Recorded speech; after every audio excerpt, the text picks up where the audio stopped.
ப்ளூபிக்ஸ் நேயர்களுக்கு வணக்கம். நாம் இப்போது இந்த வாரத்தோட வானிலை அறிக்கை இல்லை வானிலை நிலவரம் என்ன அப்படிங்கிறத பற்றி இப்போ பார்க்க போகிறோம். வாங்க பார்க்கலாம். இப்போ முதல்ல கடந்த வாரம் பெய்த மழை, அதாச்சும் கடந்த 16, 17, 18 ஆகிய தேதிகளில் தமிழ்நாட்டில் மிக பரவலாக இந்த வட மாவட்டங்கள்னு சொல்லக்கூடிய இந்த பாண்டிச்சேரி, விழுப்புரம், திருவண்ணாமலை, அப்புறம் வேலூர், இதை ஒட்டி இருக்கக்கூடிய ஏரியாக்களில் பெஞ்ச மழை நல்ல மழை பெஞ்சிருக்கு. இதனால் பல இடங்களில் ஆற்றுல ஊருக்குள்ளெல்லாம் வெள்ளப்பெருக்கெல்லாம் ஏற்பட்டிருக்கு. இந்த மாவட்டங்களில் ஊர்களுக்குள்ளார தண்ணி போனது அப்படிங்கிறத ஒரு பெரிய விஷயமாக பார்க்கப்படுது.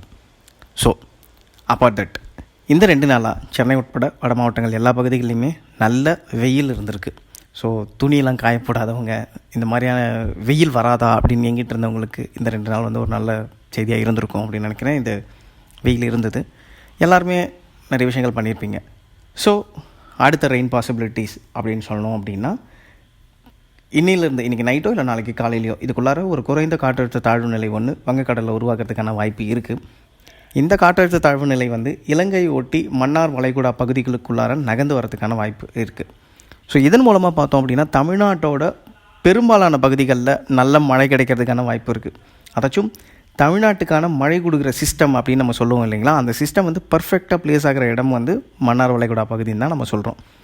ஸோ படிப்படியாக நாளையிலேருந்து டெல்டா, தென் மாவட்டங்கள் இது ஏரியாக்கள்லாம் நல்ல மழை பெய்யறதுக்கான வாய்ப்பு இருக்குது. தொடர்ந்து படிப்படியாக மழை வட மாவட்டங்களை நோக்கி மெல்ல மெல்ல மெல்ல மெல்ல நகர்ந்து சென்னை, அதாச்சும் நெல்லூர்லேருந்து இந்த சென்னை பெல்ட் வரைக்கும் ஃபுல்லாகவே நல்ல மழை பெய்யறதுக்கான வாய்ப்பு இருக்குது. வட மாவட்டங்கள், உள் மாவட்டங்களுக்கும் நல்ல மழை பெய்யறதுக்கான வாய்ப்பு இருக்குது.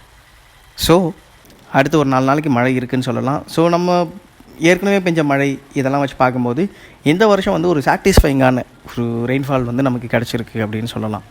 எல்லா நீர்நிலைகளும் நிறைஞ்சிருக்கு, எல்லா பகுதிகளும் சிறப்பான ஒரு மழை கிடச்சிருக்கு. அங்கங்கே சில பாதிப்புகள் இருக்குது. இப்போ நிறைய விவசாய நிலங்கள் மூழ்கி போனது இந்த மாதிரிலாம் இருந்தாலும் கூட ஒரு சாட்டிஸ்ஃபைங்கான ஒரு ரெயின் நமக்கு கிடச்சிருக்கு அப்படின்னு தான் நம்ம சொல்லணும்.